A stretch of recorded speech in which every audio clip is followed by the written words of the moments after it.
Olá, gente linda! Mais um episódio do Diário da Licitante no Controle. Hoje eu estou aqui com os meus amigos e professores Adriana Sodré e Jadre Esteves. Gratidão pela presença de vocês, muito obrigada. Falar um pouquinho de vocês, para quem não conhece, Adriana Sodré é servidora pública federal, mestre em gestão pública, especialista em licitações e contratos, graduada especialista em gestão pública, atualmente é coordenadora de contratos no Instituto Federal de Sergipe, Campus Aracaju, professora de pós e licitações e contratos administrativos do curso Fórum, coautora do livro em diversos livros na área de licitações públicas e contratos. O Jader é mestrando em Direito, especialista em Direito Público, em Direito Administrativo e Direito Militar, bacharel em Direito e bacharel em Ciências Navais, professor do Magistério Militar Naval na área de Direito aplicado às licitações e contratos administrativos. Sejam muito bem-vindos, meus amigos. Obrigada, Gia, eu que agradeço. Muito bom, né, estar aqui Muito. com você, essa nossa amizade, parceria de longa data. Muito grata pelo convite, um prazer estar aqui. Gratidão, Adri.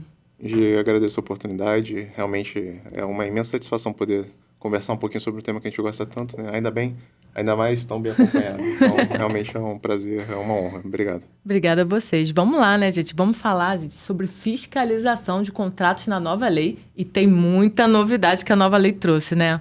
Vamos lá. Vou perguntar para a Adri primeiro. A fiscalização de contratos é uma exigência recente no ordenamento jurídico brasileiro, Adri? Não, né, não é uma exigência recente. A gente já trabalha com gestão e fiscalização de contratos desde a lei antiga, né, a 8.666, embora com uma abordagem assim, um pouco mais contida, né, não tinha muita ênfase. Eu costumo dizer que na lei antiga, quem trabalha na área de contratos ficava, não sei se o Jada vai concordar comigo, se sentia um pouco órfão quando acabava a licitação, né? Teve ali o momento da licitação, teve a escolha da proposta mais vantajosa para a administração.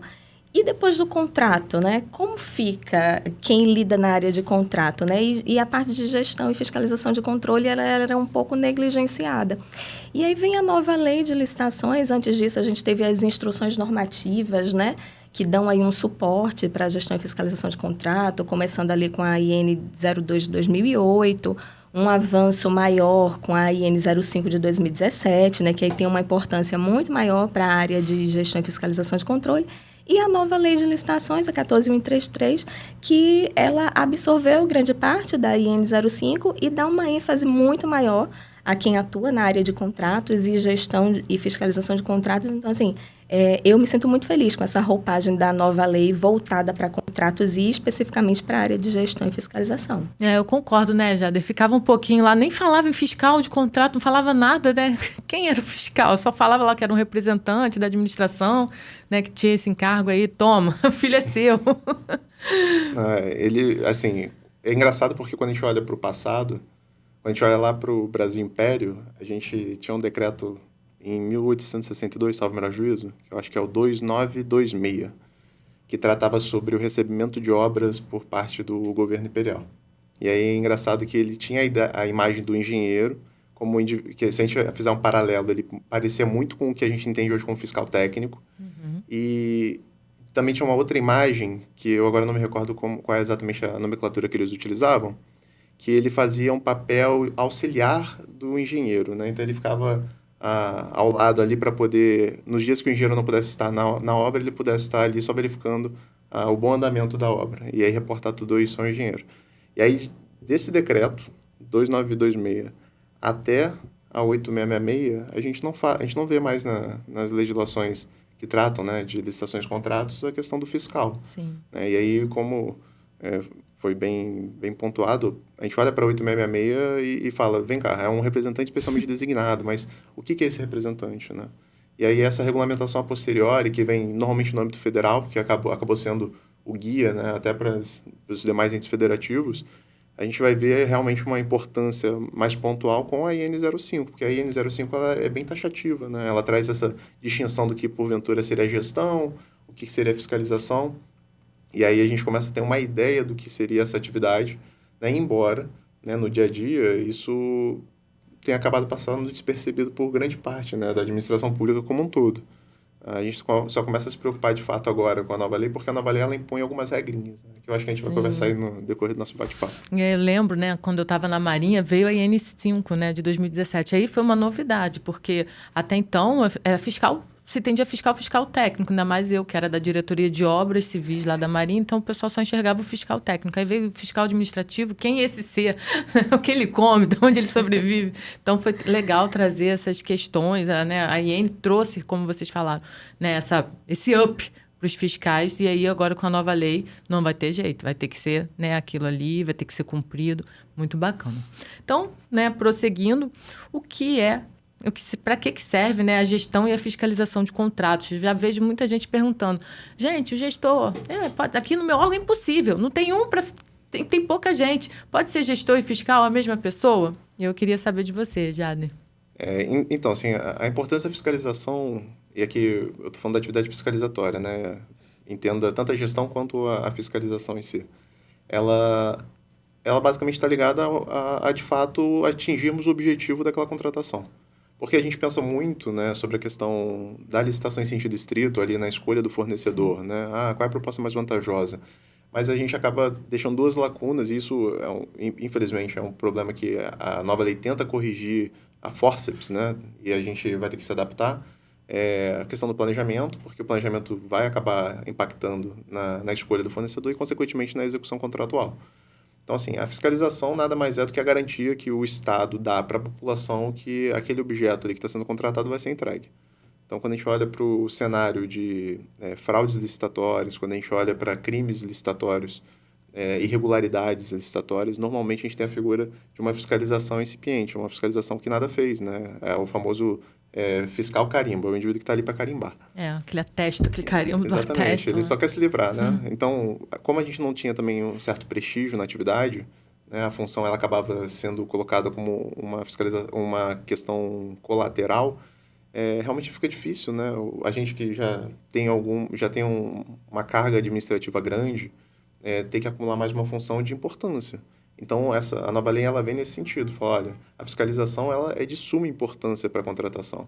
Esquece um pouco a modalidade licitatória, esquece um pouco o pregoeiro, né? Porque parece que o pregoeiro sempre foi um pouquinho a estrela, né? Exatamente. Os nossos doutrinadores também têm um pouco disso, né? Eu acho que o pessoal acabou sendo levado pela onda, pela maré, né? Então, assim, como era um assunto que todo mundo debatia, então a gente vê muito livro sobre escolha de fornecedor.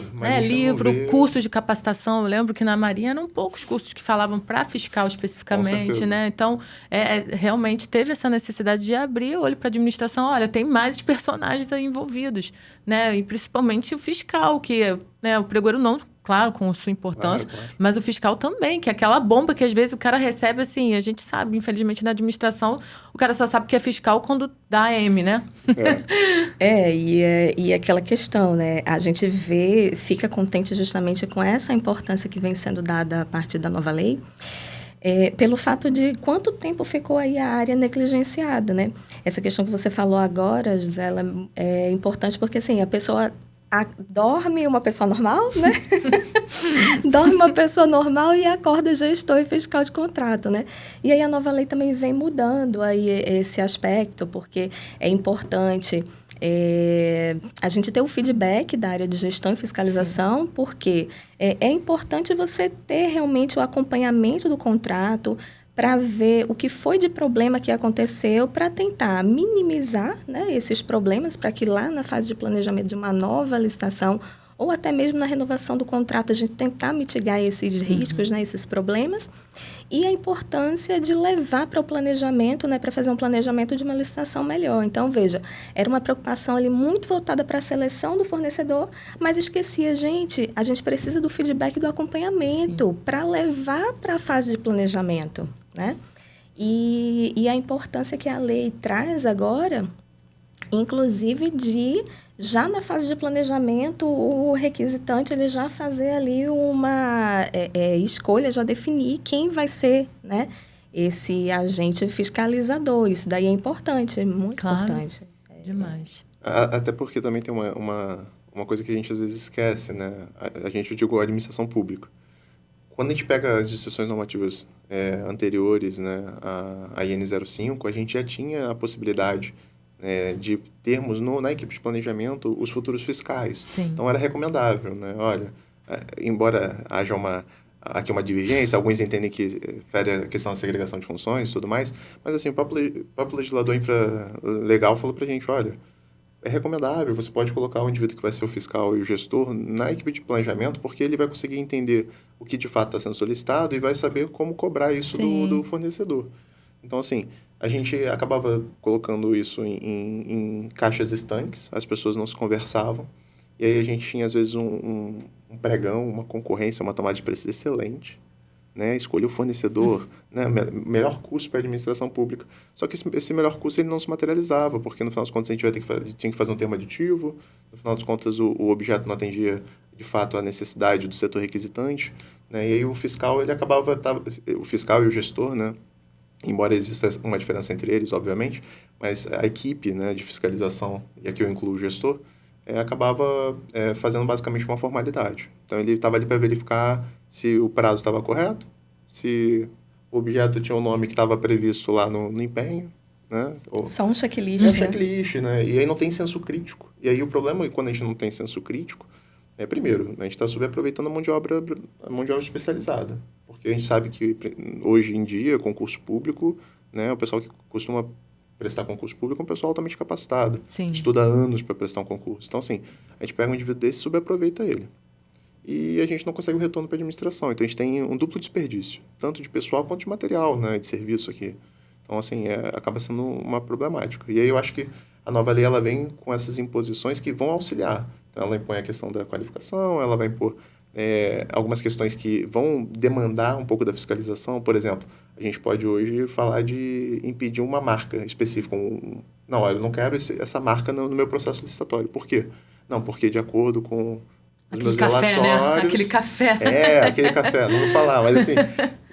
a administração pública sem café da administração pública, exatamente, né? Mas aquele café, né? Então, assim, quando a gente tem um bom relatório de fiscalização, quando a gente tem um bom termo de recebimento provisório, bom termo de recebimento definitivo, quando isso volta, né, a gente faz aquele círculo virtuoso de retroalimentação do sistema, a gente consegue impedir, por exemplo, né, que uma marca ruim esteja no nosso processo licitatório. É justamente isso, né? Para ver a importância do ciclo PDCA, né? Exatamente. Joia, gente. Então, fiscal e gestor não são as mesmas pessoas. E nos órgãos que têm essa dificuldade de segregar? Assim, o que vocês indicariam? Essa questão da segregação é uma coisa que é polêmica, né? Porque a gente vai segregar na medida do que é possível, né?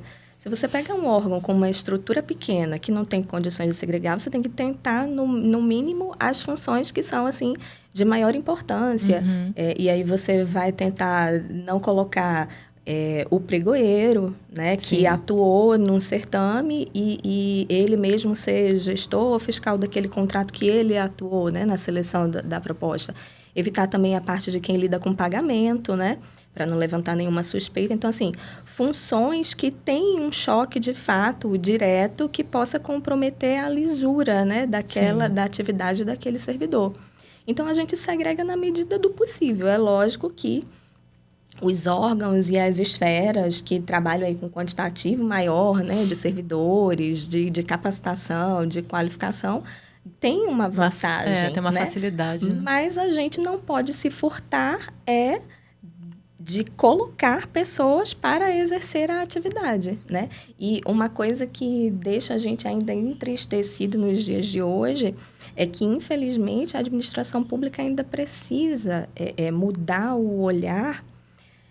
Grande parte dos órgãos ainda precisam mudar o olhar para a figura desse gestor e fiscal de contrato. Infelizmente, né, como eu falei, você dorme uma pessoa normal e acorda um gestor e fiscal, muitas vezes um caráter punitivo, né? Uma designação com um caráter punitivo, onde o próprio gestor do órgão esquece que aquele agente fiscalizador ele é um instrumento de controle para a melhoria das contratações. Então, assim, o gestor pensando em colocar uma pessoa na função de gestor fiscal de contrato para punir um servidor... a gente... Infelizmente. É minimamente inteligente, né? Acaba sendo um tiro no pé, né? E eu acho que o decreto 11.246, né, de 22, que trata sobre agente de contratação, né, a equipe de apoio e também gestão e fiscalização, é muito feliz, porque ele traz ali sobre a questão da segregação de funções, que a gente precisa fazer uma análise do caso concreto. E olha que a gente está falando da administração pública federal, né? Eu tô perguntando que vocês são de órgão federal, grandes órgãos federais. Eu era, gente. Quando eu fui para o município, eu levei um choque. Exatamente. Né? Opa! Caramba, é outra lição. E que em muitos órgãos da esfera federal já não é um mar de rosas, né? Isso. A gente já enfrenta grandes dificuldades mesmo em órgão federal. E quando a gente olha ali, né, a nível de estado e município, principalmente pequenos municípios, aí é que o problema só tende a aumentar, né? E o pessoal tem que ficar atento, porque, embora o legislador tenha dado um certo prestígio à regulamentação da União, né? Porque fala, ó, a regulamentação da União pode ser aproveitada pelos demais entes federativos, a gente tem que lembrar que as realidades são totalmente distintas. Exatamente. Então, assim, mas o decreto, ele traz essa questão, até, eu acho que pensando nessa possibilidade de ser utilizado por outros entes federativos. Então, ele fala, olha, segregação de funções tem que ser analisada no caso concreto. A gente tem que levar em consideração a consolidação das linhas de defesa, a gente tem que levar em consideração o custo do objeto. Porque, às vezes, eu vou depositar 2 indivíduos para fazerem 2 funções, mas o custo do objeto é menor do que o custo operacional da fiscalização. Então, assim, de fato, vale a pena? Isso tem que ser levado em consideração. Agora, existem casos em que e aí, obviamente, está falando de regulamentação infralegal, né? Então, estou falando para a administração pública federal. Existem casos em que existe, de forma taxativa, a obrigação de fazer a segregação. Então, quando a gente olha, por exemplo, a IN 98, de 22, salvo o melhor juízo, que trata sobre contratações do tipo TIC, né? Tecnologia de Informação e Comunicação, ele traz que a figura do gestor e do fiscal não podem ser...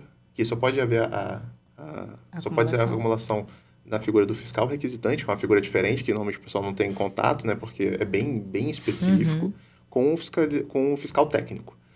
Os demais casos não pode haver. E está lá, é taxativo. Né? Então, por quê? Porque a natureza do objeto demanda isso. Né? Demanda uma equipe multidisciplinar, uma equipe mais robusta.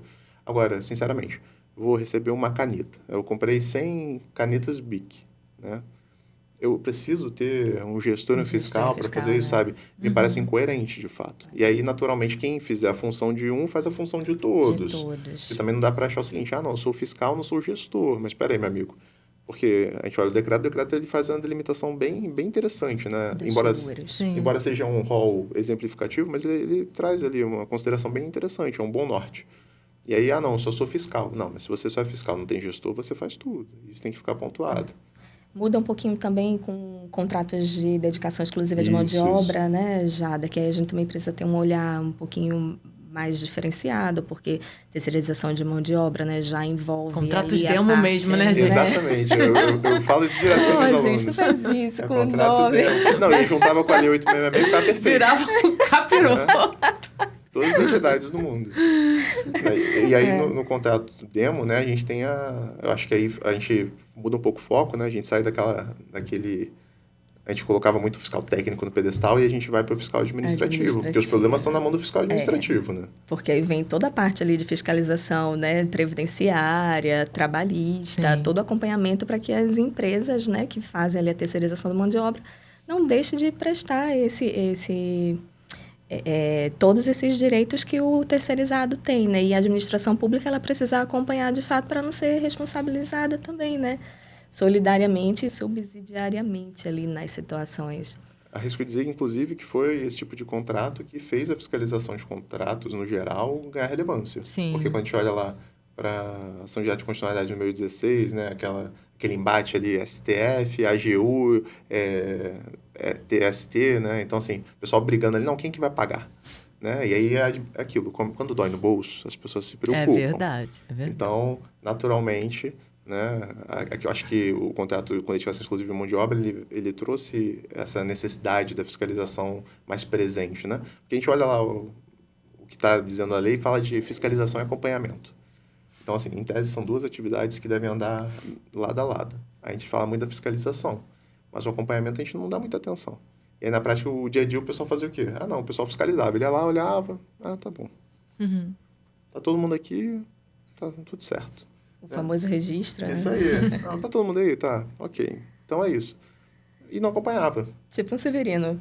Cara e crachá, Isso né? mesmo, cara e crachá, exatamente. E aí a falta do acompanhamento que a gente vê todos esses problemas. Aí vem. E eu particularmente acho que é o tipo de contrato mais difícil de ser fiscal. Não, é bem complexo. É muito complexo. É bem complexo. Tem que ficar... O de obra também é bem... Obra também é bem difícil. Mas a vantagem da obra é que normalmente vai ter um engenheiro junto, Exatamente, né? Lá na DLCM a maioria eram engenheiros, né? Quase todos. Se não todos, né? Então, às vezes, tinha até mais de um engenheiro para cada contrato. Então, ajudava também, né, a ter uma fiscalização mais efetiva.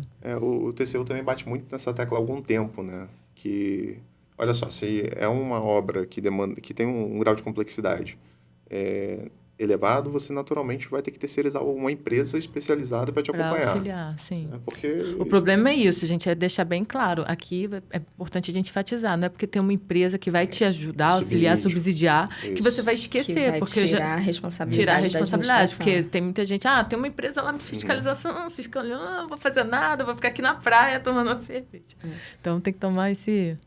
Primeiro que a gente já parte daquele pressuposto que ninguém quer ser gestor e fiscal de contrato, né? Infelizmente, e pode se negar, essa gente? É a realidade. Não, negar não pode. Primeiro porque não é uma ordem arbitrária. Ilegal, né? Ilegal. A administração ela tem esse poder-dever, né, de fiscalizar e tem que ter alguém para fazer.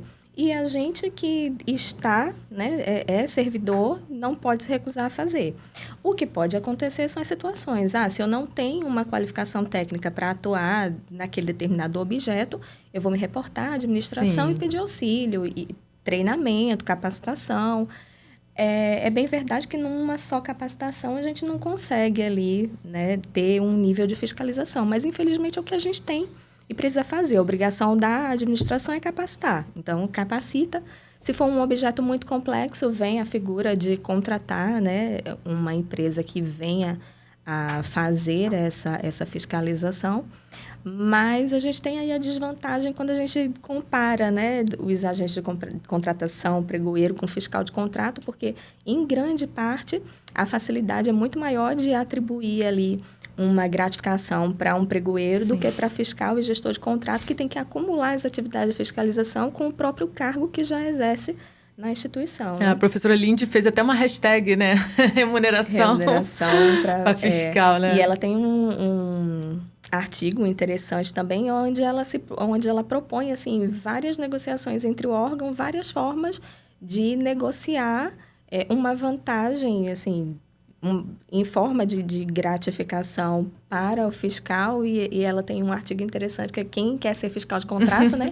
E ali chegar de formas de gratificar e outras hipóteses que a administração pública, outros mecanismos que a administração pode encontrar, de às vezes em momentos, assim, contratos muito complicados, negociar ali com o servidor, treinamentos, algumas folgas, alguma coisa para tirar aquele encargo pesado, já que ele não tem uma gratificação remuneratória, né, em espécie, né?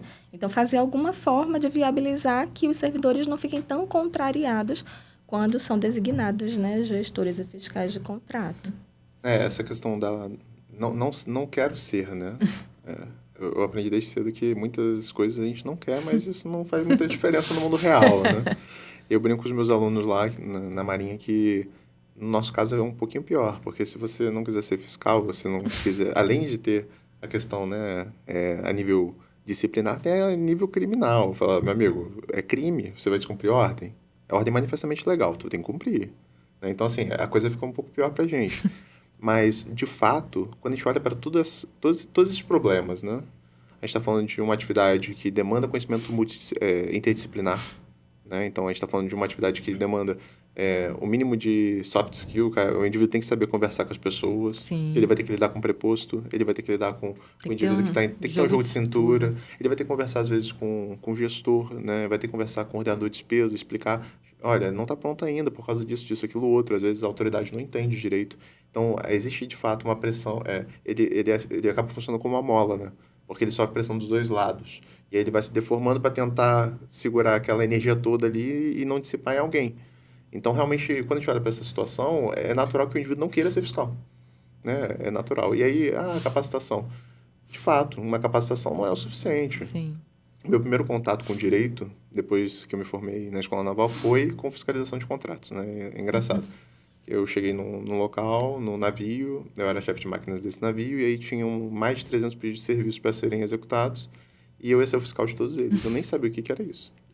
E aí, ledo engano, né, eu fui Falei, não, vou começar a fazer uma pós-graduação em Direito Militar, porque eu achava que era isso, que ia me qualificar. Conclusão, descobri que não era. Aí eu falei, não, vou fazer a graduação, porque aí eu vou aprender. Na graduação eu tive 1 ou 2 aulas de licitação, nada mais.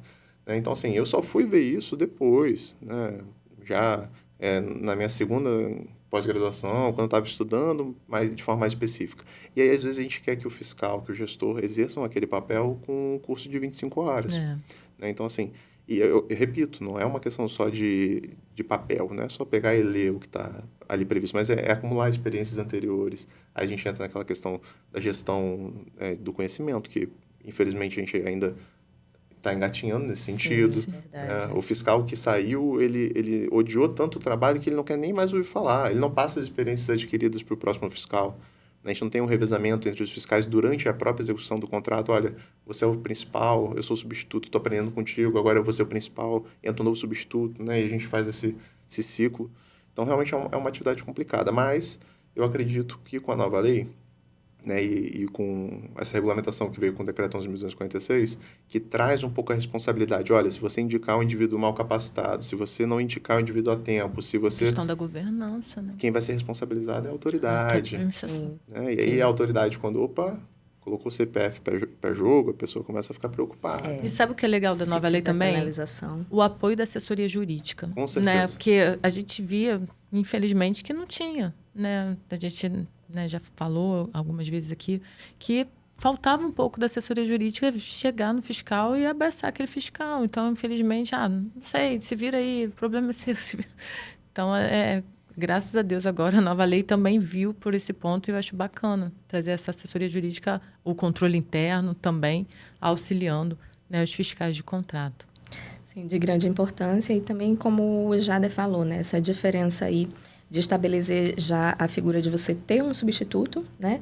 A importância de ter realmente o controle das informações para fazer a gestão do conhecimento, porque assim, não adianta também ter a figura do substituto e aquele substituto no momento de atuar, cadê as informações, né? Uhum. Tem que ter, de fato, um registro para que... E o substituto também, não é só pelo fato de ele ser substituto, que ele não vai se inteirar, né? Uhum. Da fiscalização. Não, vou cair de paraquedas aqui só quando tiver ali o impedimento do titular, né? Se ele foi designado também, ele tem que minimamente se inteirar daquela fiscalização, que é para no momento que ele precisar atuar, ele está por dentro de todo o processo. E essa questão da importância do suporte da assessoria jurídica e do controle interno é de muito valor, porque assim como os pregoeiros, né, também precisam desse suporte, se a pessoa está com uma dúvida jurídica, gente, é humanamente impossível. Sim. Quem lida com essa área conhecer tudo. É impossível exigir de um fiscal de contrato, primeiro, uma pessoa que não trabalha, vamos começar por aí, né? Uhum. Porque a pessoa não trabalha no setor de licitações, não trabalha no setor de contratos, ela não lida diariamente com aquilo.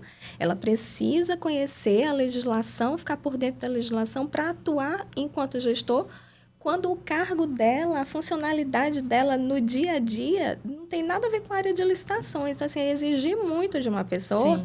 E na hora que tem um problema, tem uma dúvida, não tem um suporte, precisa, lógico, de um suporte jurídico. Então, é um aspecto muito positivo da nova lei de licitações, esse suporte, esse direito, né? E essa obrigatoriedade, né? Da assessoria jurídica dar esse suporte. Porque também, se não fosse algo obrigatório, taxativo, né? A gente não sabe como seria. Ia empurrando também. Vamos lá, gente. Tem uma pergunta aqui, a gente já falou um pouquinho, né? Qual a legislação, né, com relação à legislação atual, né? A nova lei de licitações trata o tema. Mas aí eu vou botar mais uma pimentinha. Vocês acham que foi suficiente esse tratamento que a nova lei deu para a fiscalização? Para resolver todas as dores? Não, para resolver todas as dores, não, né? A gente tem, assim, uma melhoria, fico feliz que a gente tem uma melhoria muito grande, né? Mas é lógico que ela não é a salvadora. Uma nova lei, ela não é a salvadora. E, como Jader disse anteriormente, por mais que tenha capacitação, por mais que tenha treinamento, mas os problemas, eles só acontecem na prática, né? Por mais que a gente faça capacitação, é no dia a dia, no acompanhamento do contrato, que as situações vão surgindo. Às vezes, a gente se pega com algo que nunca tinha acontecido. Certa vez, o fiscal, na hora do recebimento, o órgão recebeu um equipamento que veio tombado. Não. Veio com uma plaquinha de tombamento de um outro órgão. Olha aí como que a empresa, né, como que o fornecedor se perdeu aí na situação de fornecer algo que já tinha ido para outro órgão. Gente, são coisas que só acontecem na prática. E aí, o que você vai fazer no dia a dia, né? Então, na administração pública a gente vê de tudo. É na prática que a gente aprende. E assim, eu particularmente não acredito que uma lei, né? Até porque quando a gente olha para o direito no geral, o direito ele trabalha com o passado, né? Então, a gente legisla pensando no que aconteceu, né? E dificilmente a gente consegue alcançar o que está por vir. Então, assim, o que a gente basicamente vê na nova lei de licitações, e é o que muita gente questiona, né? Fala, ela já nasceu velha, é basicamente a internalização dentro do instrumento legal daquilo que já existia a nível de jurisprudência de instituições normativas, né? Normatização infralegal, né? Instituições normativas, decretos, etc. Assim, eu particularmente acredito que as mudanças que aconteceram, até porque a gente também não pode esquecer que a 14.133 é uma lei geral, né? Então, ela também não pode ser muito específica, porque isso poderia ferir a autonomia dos entes federativos, mas quando a gente olha lá para o artigo 117, as alterações elas foram pontuais, mas elas foram importantes. Então, a gente tem ali, primeiro, a gente tem a denominação de fato do que aquele indivíduo vai ser, né? Não é um agente especialmente designado para acompanhar e fiscalizar, não, ele é fiscal, ele tem uma função. Então, se ele tem a função, isso aqui já é um ponto de atenção, porque o legislador está dando importância para aquilo que está sendo feito. Segundo ponto que eu acho que é muito interessante é a questão da obrigatoriedade, né, daqueles 3 incisos ali do artigo 7º, né? Que, na verdade, os 3 principais, né, que são os 3 primeiros ali para atividade de fiscalização, que é justamente a questão de ser preferencialmente servidor efetivo, né? E aí aqui o pessoal, algumas pessoas tentaram distorcer esse entendimento, falando que, já que ele fala preferencialmente servidor efetivo, então poderia ser até um terceirizado. Aí tem gente que acha que, de fato, vale isso, mas se a gente olhar para o decreto 11.246, a gente vai ver que não. Ele fala que o terceirizado é para subsidiar e assistir, né? Ok. A questão aí o inciso 2, que vai tratar sobre a questão da qualificação. E aqui eu acho que é o core, né, da questão, porque, de fato, isso vai impulsionar. Porque quando a pessoa senta para estudar, obrigatoriamente, eu tenho que estudar para fazer essa função, mesmo que ele não queira. Ele começa a ver o tema, ele começa a ficar assustado. 2 uma. Ou ele bate pino e vai embora, desiste, joga a toalha. Pede para sair. Né? Ou então ele vai ter que se aprofundar, porque é uma questão de sobrevivência. Porque se ele não se aprofundar, ele daqui a pouco está sendo responsabilizado junto, né? Embora a gente fale, você pode ser responsabilizado na questão do dolo e do erro grosseiro, né? Mas o que é o erro grosseiro? Né? Toda hora o TCU muda o entendimento. Né? Toda hora o TCU muda esse entendimento. Então, assim, e o inciso 3, que é a questão do conflito de interesses. Então, essa mudança é muito importante. E o outro ponto que eu também acho que é muito interessante é a questão da previsão dos respectivos substitutos. Porque antigamente a gente pegava as portarias de designação de fiscais, era assim, fiscal gestor, fiscal técnico, fiscal administrativo. Aí tinha assim, fiscal substituto. Tá, mas esse fiscal substituto, ele é fiscal substituto de quem? Aí o gestor saía, ele virava gestor. Aí o gestor voltava, ele voltava a ser substituto. Aí saiu o administrativo, gente, aí fica difícil, eu não consigo especializar a mão de obra. Né? E aí, de fato, aquele indivíduo ali, ele está só para constar. Então, assim, quando ela traz essas pequenas modificações, eu acho que no médio e longo prazo isso vai ter um impacto considerável. Vai resolver todos os problemas? Naturalmente não. Mas eu acho que é um bom norte para a gente poder tomar algumas medidas internas a nível de governança, né? Melhoria dos nossos processos, eu acho que vai ser importante, sim. Vocês falaram desse requisito, eu lembrei que na Marinha uma vez designaram um fiscal, só que a esposa dele era proposta da empresa. Surreal, assim, passou um tempo que as pessoas não sabiam, e aí a gente chegou, mas assim, fulano, não, mas ela briga comigo, eu chego em casa, ela é braba, mas assim, parece ser óbvio, aquilo tá escrito, não, mas vocês veem que acontece, né? Teve um caso, inclusive, de um aluno, né, ali meados de 2021, que ele me ligou e falou assim, ele era fiscal administrativo de um contrato com dedicação exclusiva de mão de obra. E aí ele me ligou depois de algumas aulas, e falou assim, professor, conflito de interesse, ele pode surgir no decorrer da execução contratual? Eu falei, claro, pode. Né? Porque a gente tem aquele conflito de interesse que é taxativo, objetivo, né? Que a gente está falando quase ali da questão do impedimento, né? O indivíduo que é casado, tem uma correlação sanguínea, etc. Mas também existe a questão da suspeição ali, né? Aquilo que é subjetivo e que pode ser levado à autoridade competente para que ela possa decidir se de fato aquilo ali vai interferir ou não na atividade. Eu falei, mas por que? Me explica. Aí ele falou, professor, é que eu estou apaixonado. Ai, Eu tô apaixonado. gente, momento. Tá vendo? A gente se apaixona trabalhando com licitação. E aí ele falou, não, eu quero casar. Aí eu falei, então você participa ao seu comandante, né, ao seu diretor, que não dá mais para você fiscalizar. Porque você não vai conseguir separar as coisas. Não, impossível. Né? É impossível. Gente. Até porque se... Né, não, recebeu a reciprocidade. Não, fall in love, né? Ok. Aí é ótimo. Não vai ter mais nenhum problema no contrato. Agora toma um toco. Aí a empresa é problemática, começa, né? Começa a aparecer problema. É 880. Então, assim... Então, isso, delicado. Então, isso, de fato, é o que eu falei, né? Eu acho que essas modificações no médio e longo prazo vão ser importantes. Sim.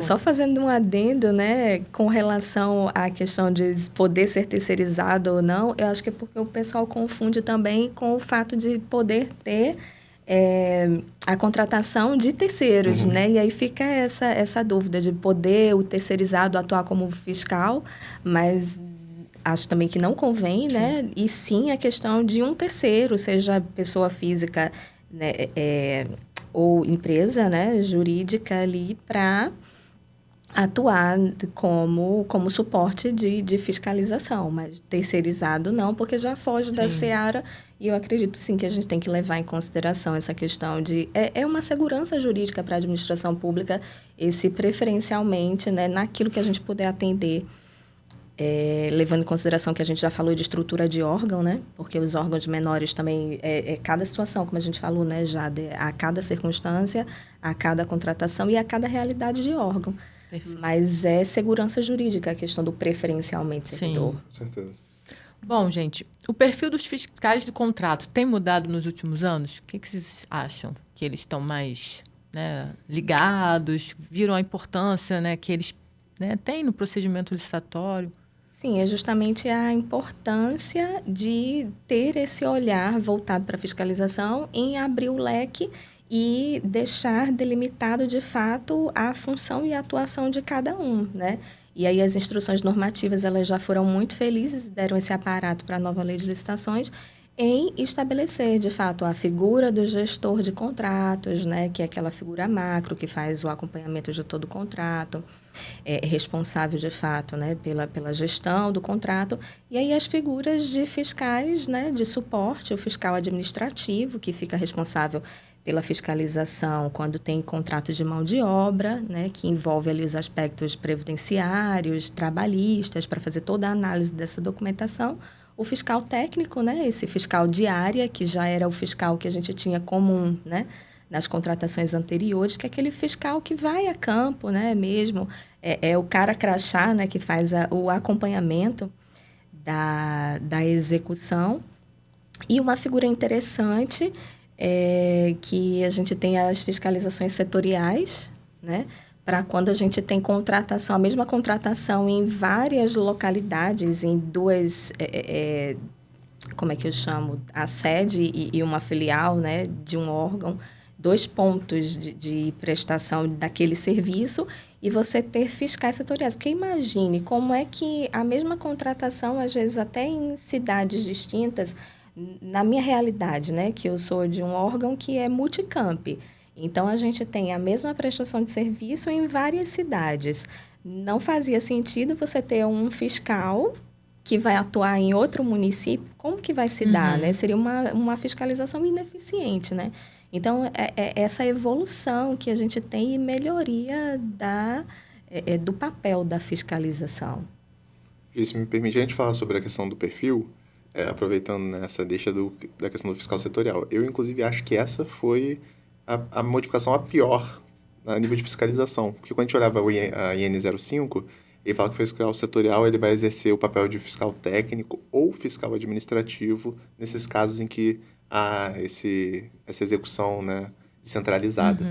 E aí, quando a gente olha para o decreto 11.246, ele fala que ele vai fazer as funções do fiscal técnico e fiscal administrativo. Então, ele comanda. Exatamente. Né, é o conectivo, né, e faz diferença, se a gente parar para pensar, né? Então, acho que foi a única modificação ali a nível... Talvez o pessoal não tenha nem se atentado a isso, mas a gente sabe que no direito nada é à toa, né? Nenhuma palavra está ali a Tem acaso. uma diferença, né? Então, tanto que eu brincava com os alunos que eu falo assim, você é fiscal setorial, mas você é fiscal setorial o quê? Técnico ou administrativo? Porque a gente pode ter uma contratação com dedicação exclusiva de mão de obra que vai acontecer em locais distintos. É o mesmo órgão, mas ele tem sedes, né? E tem matriz, tem a principal, né? Então, assim, eu acho que foi um ponto aí que, infelizmente, veio para piorar, mas a gente leva em consideração a questão da segregação de funções, aí dá para fazer uma análise do caso concreto. Mas com relação à questão do perfil, eu acho que antigamente não existia um perfil, né? Eu acho que antigamente o fiscal era quem estava passando. Ou passou, tô precisando de um fiscal, você vem. Né? A gente não tava ou aquele bola preocupado. 7, né? Que a gente estava falando, né? Exatamente. Fez uma Quero besteira punir no órgão, é você. Né? Embora, pessoal, por favor, não façam isso. Não podemos punir o indivíduo com atividades Jamais, administrativas, gente. por favor. Né? Mas assim, ok. Hoje, assim, o que eu tenho analisado, inclusive eu tenho pesquisado bastante sobre essa questão. Eu fiz recentemente uma revisão sistemática de literatura sobre essa parte de fiscalização. E aí eu percebi ali que na década de 90 o pessoal começou a buscar figuras de fiscais, né, que tinham algum conhecimento jurídico. Por quê? Porque a atividade ela tem muito disso, né, essa demanda jurídica. E aí eu acho que agora é uma questão de percepção, uma análise minha mesmo. Quando eu olho hoje para a nova lei, quando eu trago a possibilidade da assessoria jurídica, do controle interno, estarem presentes na fiscalização, obviamente não de forma direta, mas de forma indireta, né, apoiando, subsidiando, né, tirando dúvidas, eu começo a já não estou mais tão preocupado com o conhecimento jurídico. Eu estou mais preocupado com o conhecimento do objeto contratual. Sim. Né? Então, assim, naturalmente, esse fluxo ele vai acontecer. Se antigamente a gente está pesquisando, você é bacharel em direito, então você vai ser fiscal de contrato, isso começa a mudar. Agora não, vem cá, olha só, preciso de alguém que tenha um conhecimento técnico robusto, que entenda do objeto, né? Que obviamente vai ter que ter uma noção, até por uma imposição legal do que é a atividade, mas olha só, tá na dúvida? Chama aqui a assessoria jurídica, chama aqui o controle interno, né? Ponderação de princípios. A gente falava muito da questão da segregação de funções, de você poder garantir a imparcialidade da assessoria jurídica e do controle interno. Mas vem cá, de forma prática, qual é o resultado? É melhor eu manter essa imparcialidade desses setores ou eu receber um objeto de fato conforme a contratação? Né? Claro que são casos e casos. Né? Mas, assim, no geral, né, porque a gente tem, às vezes, uma visão distorcida da administração pública. A gente acha que todo administrador é ruim. E não é o caso. Né? A gente tem uma pequena parcela de agentes públicos ruins, né, que acabam maculando a grande maioria. Mas a grande maioria quer fazer o certo, quer acertar. É verdade. Então, a gente também tem que pensar nesse sentido. Eu acredito que, em breve, devido a essas mudanças que a gente teve na norma, a gente vai ter um perfil de fiscal um pouco mais imbuído, um pouco mais atento, né, um pouco mais presente. E eu acredito que a gente vai começar a ter essa valorização da atividade. Aliás, eu torço para isso. Sim, né? Torcemos. E ideal também, né, que tenha esse olhar também do requisitante, né, Jade? Seria muito mais prático, né, para a administração pública que o requisitante tenha alguém ali próximo da equipe dele, porque se o requisitante que conhece, né, a realidade do que ele precisa que a administração pública venha a contratar, né, nada mais lógico que alguém ligado àquele requisitante para fazer esse papel de fiscalização. Então, a gente pode ter uma fiscalização mais efetiva, mais eficiente, com pessoas que têm o conhecimento técnico e mais próximos do requisitante. Eu acho que facilita também a fiscalização, tem uma tendência a melhorar, a ser mais efetiva. Né? Sim, gente, para fechar, por causa do nosso tempo, queria que vocês deixassem aqui um recadinho para o fiscal. Né? E para todos os fiscais, para os gestores, para tornar essa fiscalização mais eficiente. Então, olha ali para aquela câmera, assim, ó, um recadinho do amor. Adriana, por favor, deixa aí seu recado para o fiscal. O que ele pode fazer, o que ele tem que internalizar para fazer uma fiscalização bem feita. Então, meus amigos queridos... Gente, como eu falo para o pessoal lá no órgão, né? Primeiro, a gente tem que perder esse medo da designação, né? Não tenham medo, fui designado, procura entender do objeto, vai buscar a capacitação, se não tem, porque a funcionalidade da administração pública depende do nosso interesse em dar o melhor, né? Nós somos servidores públicos, estamos para servir, né? Então, cabe a gente melhorar. Se a gente não sabe, corre atrás de capacitação, de quem tirar dúvida. Assim, a gente tem aí uma fiscalização mais eficiente e não ter medo, né? já que tem o apoio agora, né, de assessoria jurídica, vamos fazer uso disso também, segurança jurídica, e a gente só aprende na prática. Infelizmente, os problemas surgem no dia a dia e vem com a gente. Qualquer dúvida, manda lá, né, Jada? Fala aí o perfil de vocês também, deixa aí Então, meu perfil no Instagram, Adriana Sodré _. Qualquer dúvida, manda lá que a gente responde sobre gestão e fiscalização de contrato. Fala aí, Jader, meu amigo. Deixa um recadinho aí para os nossos fiscais, gestores de contrato. Assim, eu vou basicamente resumir em 2 palavras, né? Dedicação e coragem. Dedicação porque, inevitavelmente, as senhoras e senhores vão ter que se qualificar, né? Vão ter que entender do que se trata, vão ter que, de fato, buscar o conhecimento. E coragem porque, às vezes, a gente fica um pouco assustado, né? A gente acaba lidando muito com a questão do direito administrativo do medo, né? Aquela questão dos órgãos de controle, né? E, às vezes, também temos medo dos nossos chefes, das nossas autoridades. E a gente tem que lembrar o seguinte, fazendo tudo certo, né, agindo sempre com boa intenção, dentro dos parâmetros legais, né, não se excedendo, não tomando nenhuma decisão que extrapole a competência, não tem por que dar problema. Então, sentiu que não tem capacitação suficiente para exercer aquela função, fale com a autoridade competente. Sentiu alguma dificuldade, fale com o setor especializado para que possa buscar ajuda. E assim, eu acredito que as senhoras e senhores vão acabar se dando bem na atividade de fiscais, né? E aqueles que, porventura, precisarem de alguma ajuda, aquilo que, obviamente, nós soubermos, meu perfil no Instagram é jader.esteves, com E, tá? E é um prazer poder ajudar o pessoal. Eu brinco que na Marinha a gente tem um jargão, né? Que o pessoal fala que quando tá com um problema, tá na onça, né?